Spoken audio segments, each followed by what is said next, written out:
بسم اللہ الرحمن الرحیم۔ السلام علیکم۔ ایک طالب علم نے جب مصر کی ایک یونیورسٹی میں داخلہ لیا اور وقت ہونے پر اس نے نماز پڑھنے کی جگہ تلاش کرنی چاہی تو اسے بتایا گیا کہ یونیورسٹی میں نماز پڑھنے کی جگہ تو نہیں ہے، ہاں مگر تہہ خانے میں بنے ہوئے ایک کمرے میں اگر کوئی چاہے تو وہاں جا کر نماز پڑھ سکتا ہے۔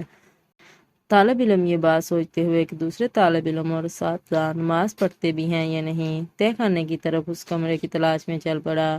وہاں پہنچ کر اس نے دیکھا کہ نماز کے لیے کمرے کے وسط میں ایک بڑی پرانی چٹائی تو بچھی ہوئی ہے، مگر کمرہ صفائی سے محروم اور کاٹ کباڑ کا گرد و غبار سے اٹا ہوا ہے، جبکہ یونیورسٹی کا ایک ادنیٰ ملازم وہاں پہلے سے نماز پڑھنے کے لیے موجود ہے۔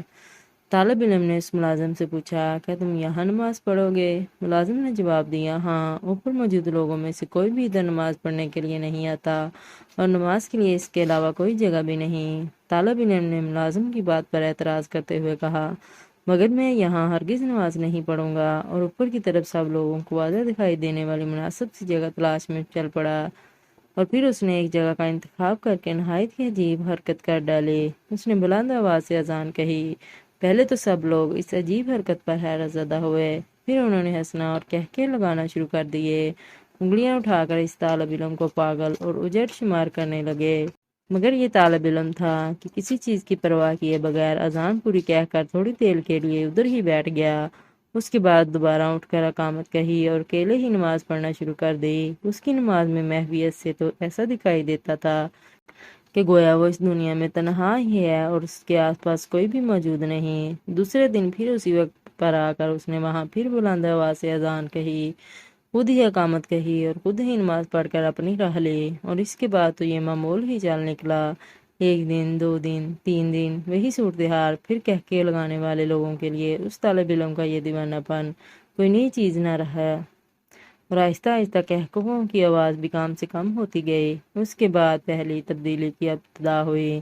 نیچے تہہ خانے میں نماز پڑھنے والے ملازم نے ہمت کر کے باہر اس جگہ پر اس طالب علم کی ابتدا میں نماز پڑھ ڈالی۔ ایک ہفتے کے بعد یہاں نماز پڑھنے والے 4 لوگ ہو چکے تھے۔ اگلے ہفتے ایک استاد بھی آ کر ان لوگوں میں شامل ہو گیا۔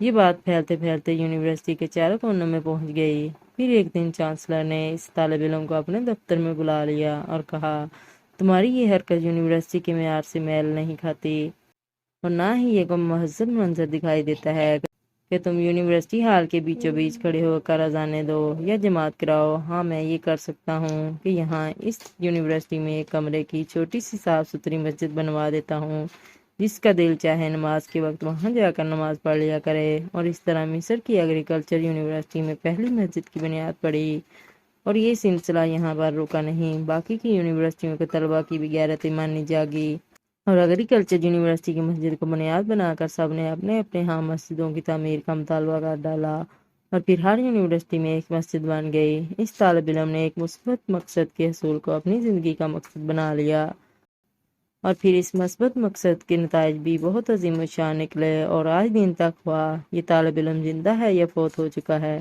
مصر کی یونیورسٹیوں میں بنی ہوئی سب مسجدوں میں اللہ کی بندگی ادا کیے جانے کے عوض اجر و ثواب پا رہا ہے، اور رہتی دنیا تک اس طالب علم نے اپنی زندگی میں کار خیر کر کے نیک اعمال میں اضافہ کیا۔ سبحان اللہ۔ میرا آپ سے یہ سوال ہے کہ ہم نے اپنی زندگی میں کون سا ایسا اضافہ کیا ہے تاکہ ہمارا اثر و رسوخ ہمارے گرد و نواح کے ماحول پر نظر آئے؟ ہمیں چاہیے کہ اپنے اطراف میں نظر آنے والی غلطیوں کی اصلاح کرتے رہا کریں۔ حق و صدق کہنے اور کرنے میں کیسی مروت اور کیسا شرمانا، بس مقاصد میں کامیابی کے لیے اللہ تبارک و تعالیٰ کی مدد و نصرت کی دعا مانگتے رہیں، اور اس کا فائدہ کیا ہوگا؟ اپنے لیے اور دوسرے کے لیے سچائی اور حق کا علم بلند کر کے اللہ کے ہاں مأجور ہوں، کیونکہ جس نے کسی نیکی کی ابتدا کی اس کے لیے اجر، اور جس نے رہتی دنیا تک اس نیکی پر عمل کیا اس کے لیے اور نیکی شروع کرنے والے کو بھی ویسا ہی اجر ملتا رہے گا۔ لوگوں میں نیکی کرنے کی لگن کی کمی نہیں، بس ان کے اندر احساس جگانے کی ضرورت ہے۔ بے شک